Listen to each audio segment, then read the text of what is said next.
Kita memperingati kebangkitan daripada Tuhan Yesus.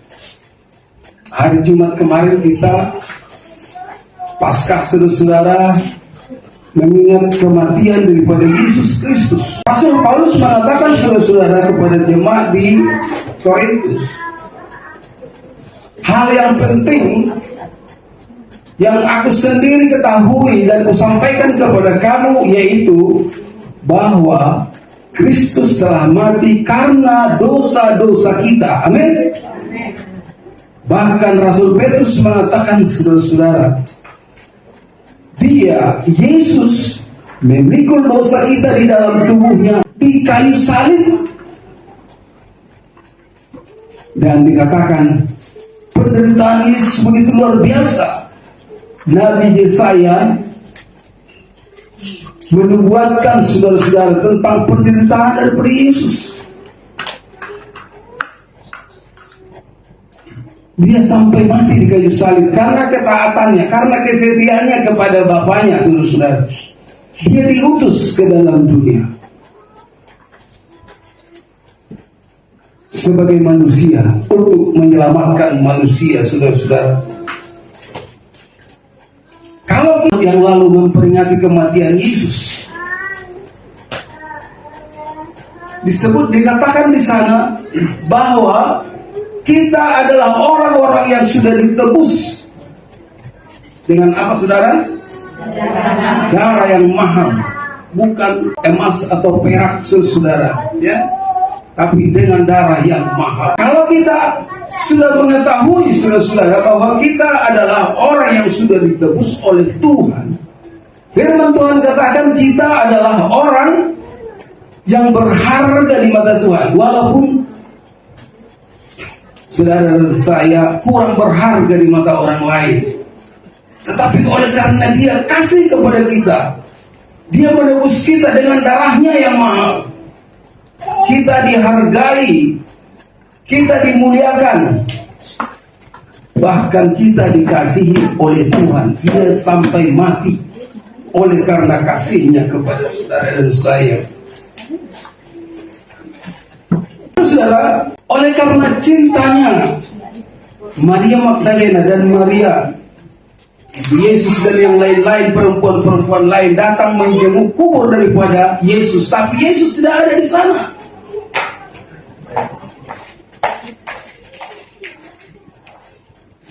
Tidak dijumpai, saudara, melainkan malaikat yang ada dijumpai ini, saudara. Di ayat 6 dikatakan, Ia tidak ada di sini sebab Ia telah bangkit, sama seperti yang telah dikatakannya. Mari lihatlah tempat Ia berbaring. Ia tidak ada di sini sebab Ia telah bangkit, sama seperti yang telah dikatakannya. Jauh sebelum Yesus disalib mati, Yesus sudah memberitahu kepada murid-muridnya bahwa satu kali kelak Dia akan menderita, Dia akan dibunuh, Dia akan mati dan dikubur. Pada hari yang ketiga akan bangkit, saudara-saudara. Matius 16 ayat 21, ada yang baca? Matius 16 ayat 21. Jauh sebelum Yesus disalib atau mati, Yesus sudah memberitahu kepada murid-muridnya supaya murid-muridnya jangan takut ragu di dalam mengiring Tuhan. Matius 16 ayat 21, demikian bunyi firman Tuhan. Sejak waktu itu Yesus mulai menyatakan kepada murid-muridnya bahwa Ia harus pergi ke Yerusalem dan menanggung banyak penderitaan dari pihak tua-tua, imam-imam kepala dan ahli-ahli Taurat, lalu dibunuh dan dibangkitkan pada hari ketiga. Amin, saudara-saudara. Jadi kalau murid-murid itu ada yang masih ragu dan takut kalau Yesus mati, itu namanya kurang percaya. Tuhan sering tegur murid-murid, hai kamu orang-orang yang kurang percaya. Nah sekarang, saudara-saudara, saya ajak kita supaya kita boleh hidup berkemenangan sebagai orang percaya, saudara-saudara. Ternyata, saudara-saudara, murid-murid itu ketakutan, saudara-saudara. Yesus mati, mereka kehilangan, saudara-saudara, karena mereka lupa firman Tuhan bahwa dikatakan Ia telah bangkit.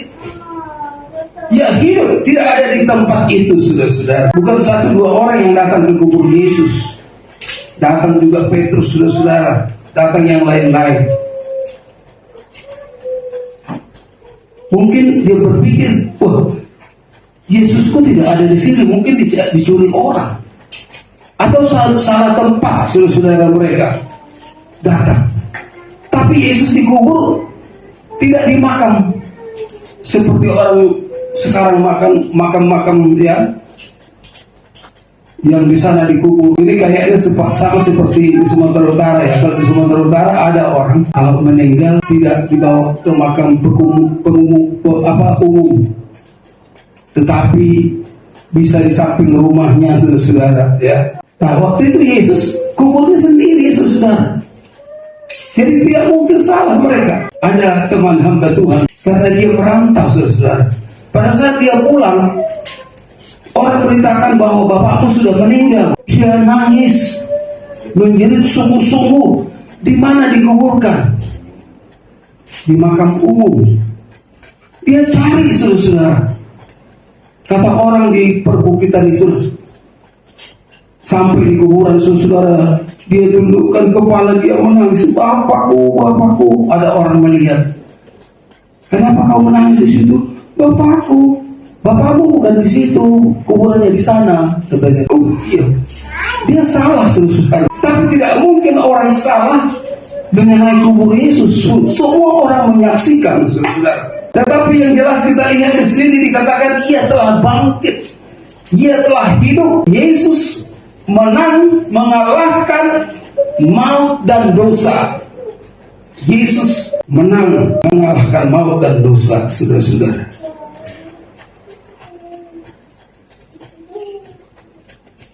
Kebangkitan Yesus adalah salah satu kebenaran utama dalam Injil. Coba kita baca, saudara-saudara. Ada yang membaca agak panjang, saudara ya. 1 Korintus 15 ayat 1 sampai 8. Yang mantap membaca, silakan. 1 Korintus 15 ayat 1 sampai 8. Begini bunyinya. Kebangkitan Kristus. Dan sekarang, saudara-saudara, aku mau mengingatkan kamu kepada Injil yang aku beritakan kepadamu dan yang kamu terima dan yang di dalamnya kamu teguh berdiri. Ayat 2. Oleh Injil itu kamu diselamatkan asal kamu teguh berpegang padanya seperti yang telah diberitakan kepadamu, kecuali kalau kamu telah sia-sia saja menjadi percaya. Sebab yang sangat penting telah kusampaikan kepadamu, yaitu apa yang telah kuterima sendiri, ialah bahwa Kristus telah mati karena dosa-dosa kita sesuai dengan kitab. Ayat 4.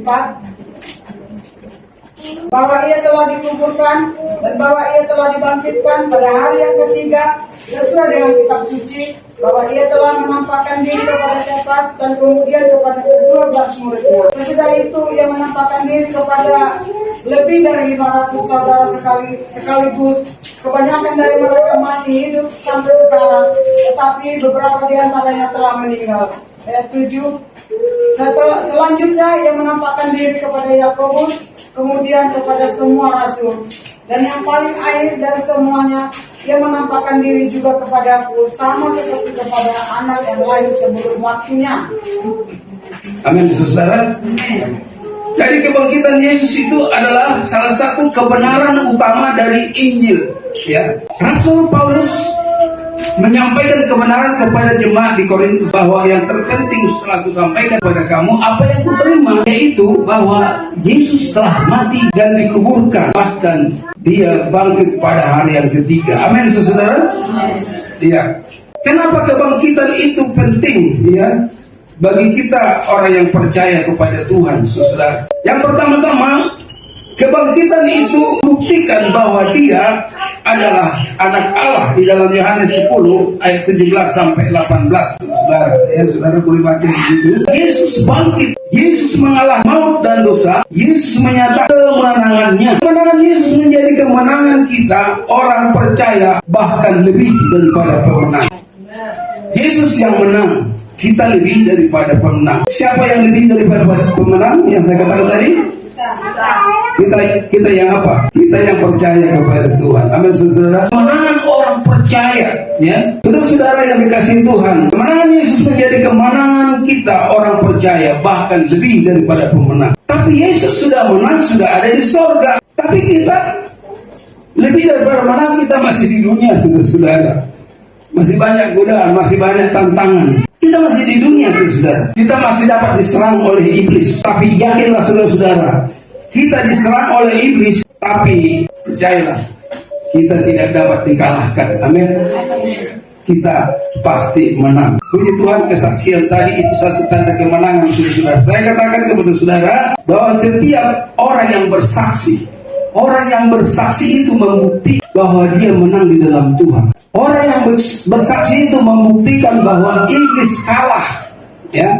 Jadi satu hal yang luar biasa kalau seseorang dapat bersaksi, itu karena anugerah Tuhan. Kemenangan orang percaya oleh karena Kristus. Kita sudah baca tadi, saudara-saudara, di dalam waktu ayat mas tadi, 1 Korintus 15 ayat 57. Tapi syukur kepada Allah yang telah memberikan kepada kita kemenangan oleh Yesus Kristus Tuhan. Jadi kita orang yang percaya, kita menang karena siapa? Karena Yesus sudah mengalahkan maut dan dosa, saudara-saudara, lebih daripada pemenang. Roma 8 ayat 31 sampai 39, di sana dijelaskan kita menjadi pemenang, saudara-saudara, di dalam Yesus. Sebab itu, apakah yang akan kita katakan tentang semuanya itu?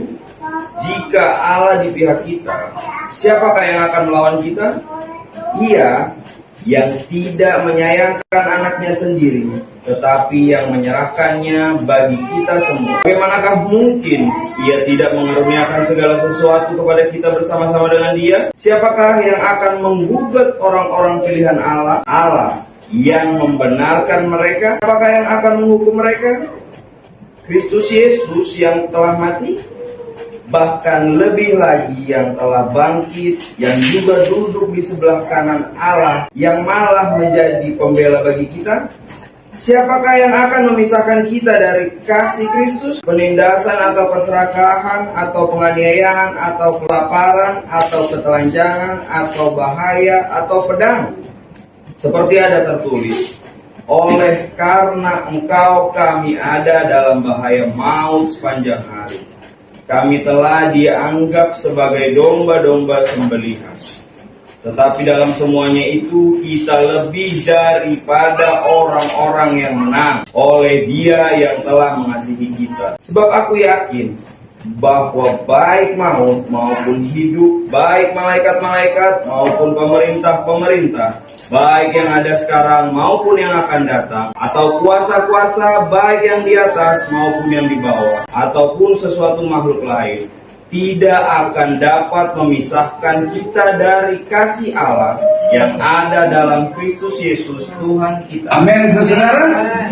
Kemenangan orang percaya oleh karena Kristus, saudara-saudara. Di ayat 37 dikatakan, tetapi dalam semuanya itu kita lebih daripada orang-orang yang menang oleh Dia yang telah mengasihi kita. Amin, saudara. Kesaksian Ibu Pasari tadi itu kesaksian kemenangan, saudara. Amin.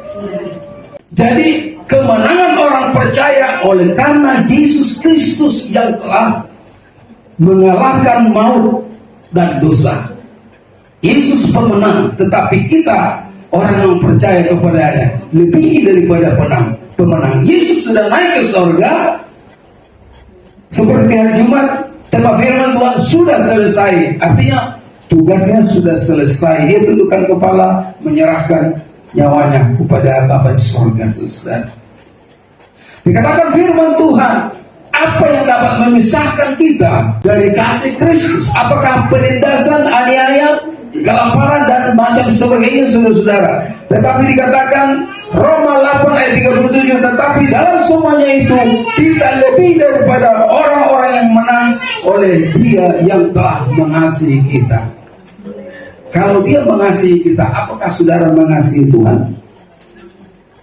Buktikan kasihmu kepada Tuhan, saudara. Yesus hari Jumat sudah saya sampaikan bahwa Yesus adalah orang yang sangat menderita. Tidak ada penderitaan yang dialami manusia seperti penderitaan daripada Yesus.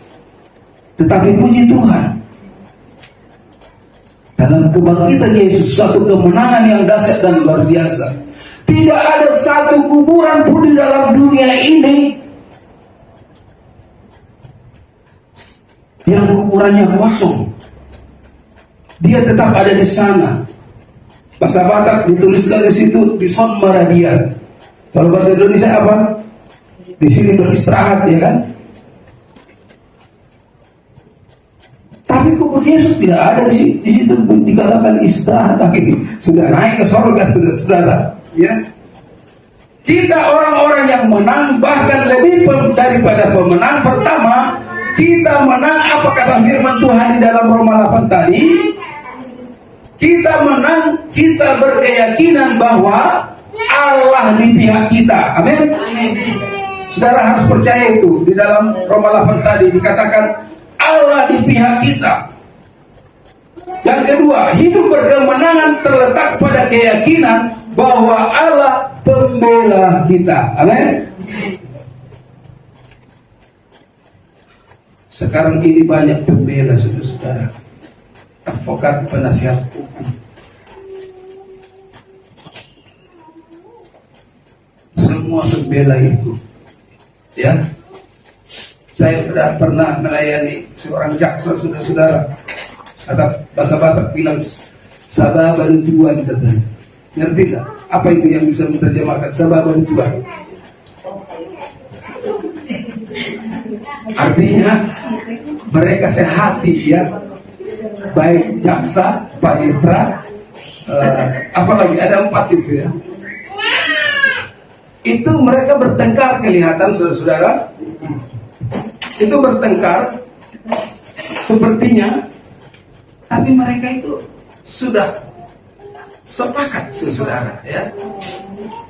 Kalau sudah disepakati, itu kata jaksa ini kepada saya, ya. Jadi saudara-saudara, di dalam dunia ini pembela bisa benar, bisa tidak, saudara-saudara.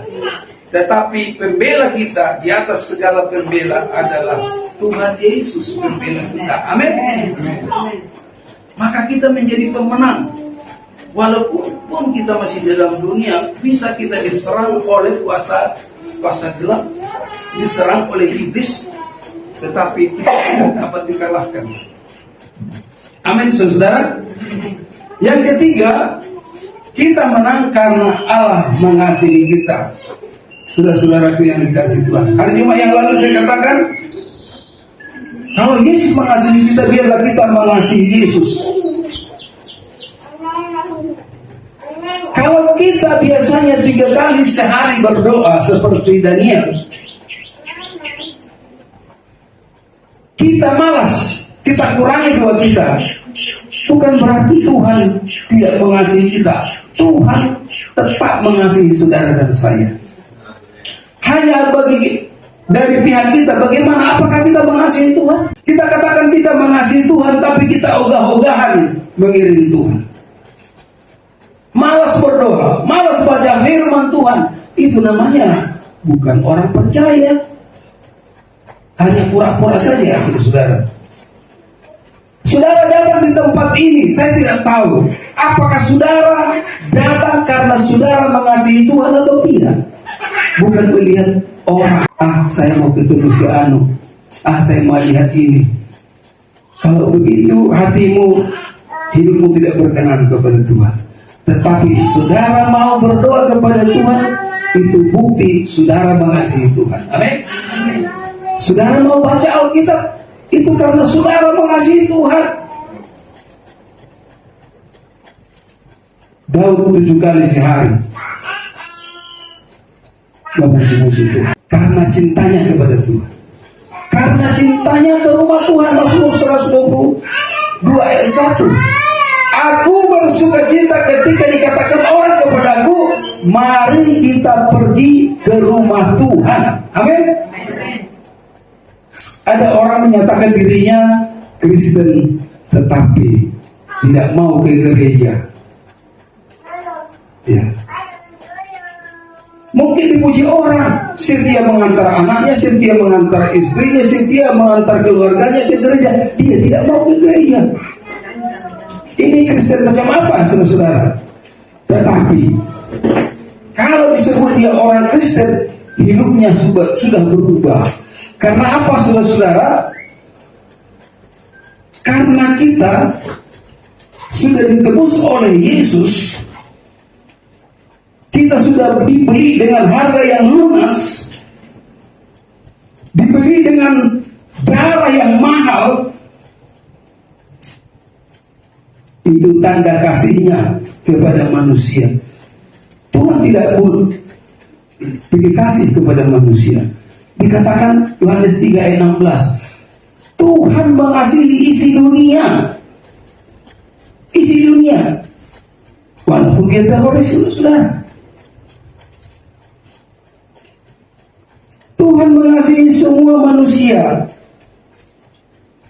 Tuhan mengasihi orang berdosa, tetapi Tuhan benci kepada dosanya. Amin. Ya, saudara-saudara yang dikasihi Tuhan, kalau kita sudah tahu kita ditebus oleh Tuhan oleh karena kasih-Nya, jadi kita jadi orang yang berharga di mata Tuhan, orang yang mulia di mata Tuhan, orang yang sangat dikasihi Tuhan. Biarlah kita juga mengasihi Tuhan, saudara.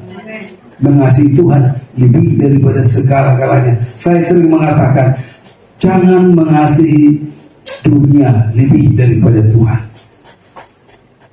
Kita tidak berkenan, saudara. Jadi sekali lagi, kita menang oleh karena Yesus Kristus.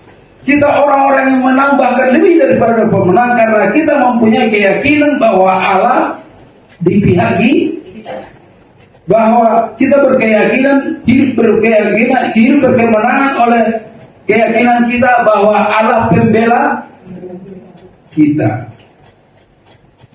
Tuhan di pihak kita, Tuhan membela kita, Tuhan mengasihi kita. Itu makanya kita menjadi orang yang pemenang. Himbauan saudara, mari kita tetap setia kepada Tuhan. Nyanyian Ibu Pasar Ibu tadi itu ada kata setia. Nyanyian ibu-ibu tadi apa, ibu-ibu? Hah?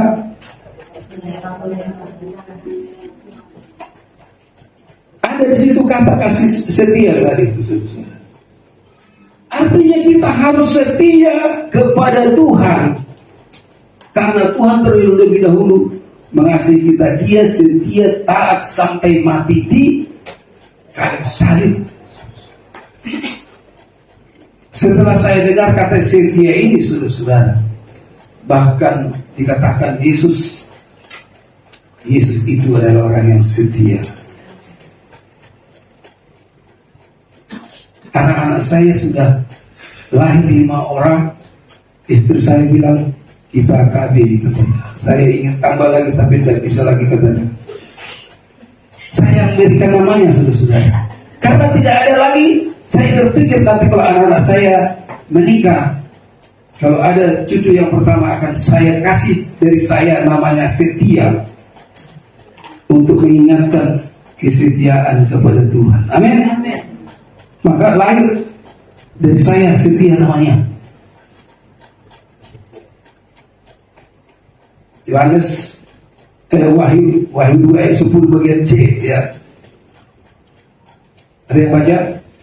Wahyu 2 ayat 10 bagian C. Wahyu 2 ayat 10 bagian C.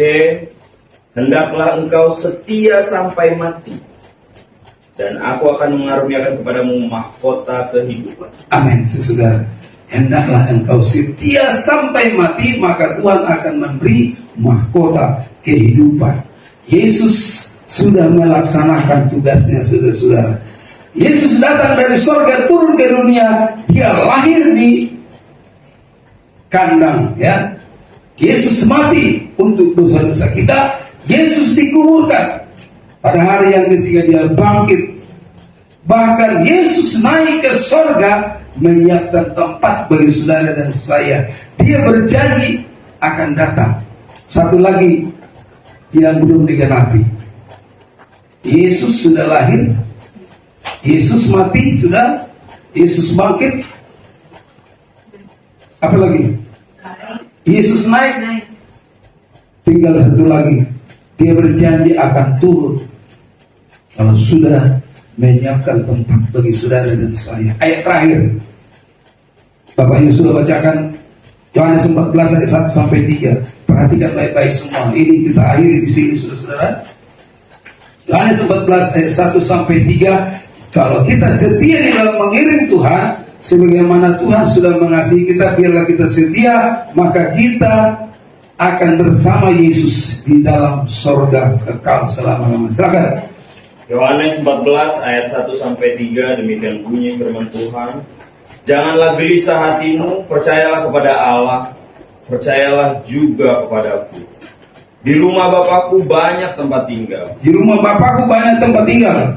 Jika tidak demikian, tentu aku mengatakannya kepadamu. Sebab aku pergi ke situ untuk menyediakan tempat bagimu. Tempat bagi.